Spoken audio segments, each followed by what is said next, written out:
First up, the NBN, our nation's biggest infrastructure project, has had its first big report card and it all came up roses for Malcolm Turnbull. It also contained a whole bunch of three-letter acronyms. Let's start with the acronym we already know, the NBN, or the National Broadband Network. The hotly debated political football that one way or the other will form the internet future of our country. Today, Communications Minister Malcolm Turnbull has a new independent CBA, that's cost-benefit analysis, that says the Coalition's slower but much cheaper version of the NBN will be economically better for all of us. When you do the cost-benefit analysis, which takes into account all of the social benefits to the whole society, the approach we're taking is $16 billion better. The chief differences between the Rudd-Gillard NBN and Turnbull's NBN is this stuff: optical fibre. It allows for blistering internet speeds. Under Labor's original plan, fibre would be plugged straight into most homes. Under the Coalition's plan, for most Aussies, the fibre will only go to a central node somewhere in their neighbourhood. From there, the internet will travel down the same old copper wires we already have.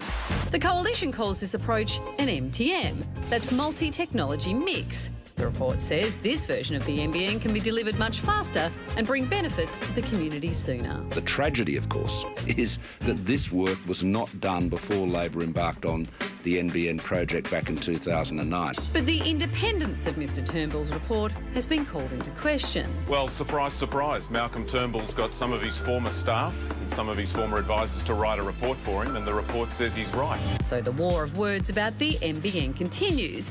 The big questions today: can we trust the findings of this report, and will it lead to the best NBN for all Australians? For an independent take on this latest NBN report, we're talking to Colin Jacobs from Electronic Frontiers Australia. EFA. Colin, first up, what's your take on the report?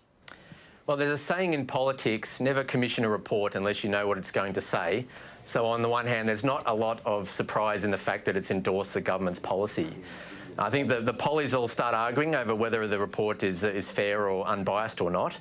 But what we need to look at as a community is some of the assumptions under this. This is a cost-benefit analysis, and it's pretty easy to figure out what the costs of the NBN are. But when it comes to measuring the benefits of every Australian having better internet access, that's where the discussion begins. Well, let's start with the cost. $16 billion back in our pockets. That's not a good thing, you're saying, necessarily? Well, more money is always good, and it's important to spend taxpayers' money efficiently, so there's no problem in looking at big infrastructure projects.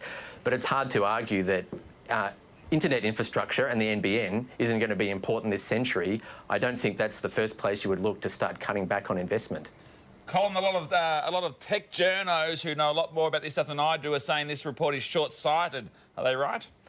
Well, if you went back 15 or 20 years and asked people what are they willing to pay for internet and what is it going to do to their lives, they probably wouldn't have put a huge price on it. They probably wouldn't have said it's going to remake the way they work or the way they live. Well, to be honest, 20 years ago, faster internet would have made Leisure Suit Larry a lot more enjoyable, to be honest. Well, that was PC, sometimes I still miss the sound of the modem dialing in, but not very much.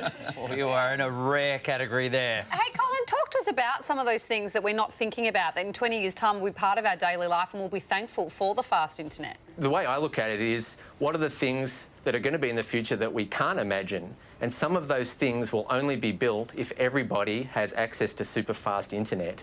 I actually have fast fibre to my house, so I'm reaping the benefits of the NBN right now, and you'd be surprised how quickly you can actually fill up a pipe, even though it's 10 tonnes faster or more. But the question really isn't, what would people do with 100 times the speed today? The services aren't there that use that. But if you look 10 years in the future, 20 years and even 30 years, which is the horizon we have to build the NBN for, then of course people will need faster speeds. It's just a given. We'll let you get back to your personal high-speed internet. Thanks for joining us, Colin. No worries, bro. Who does he know? Who does he know to get some super fibre NBN? I mean, WTF? I mean, there's lots of debate around the NBN. There has been lots of debate for a long time. One thing that's not debated was we absolutely need it. Comparatively, on an international scale, we're still on dial-up.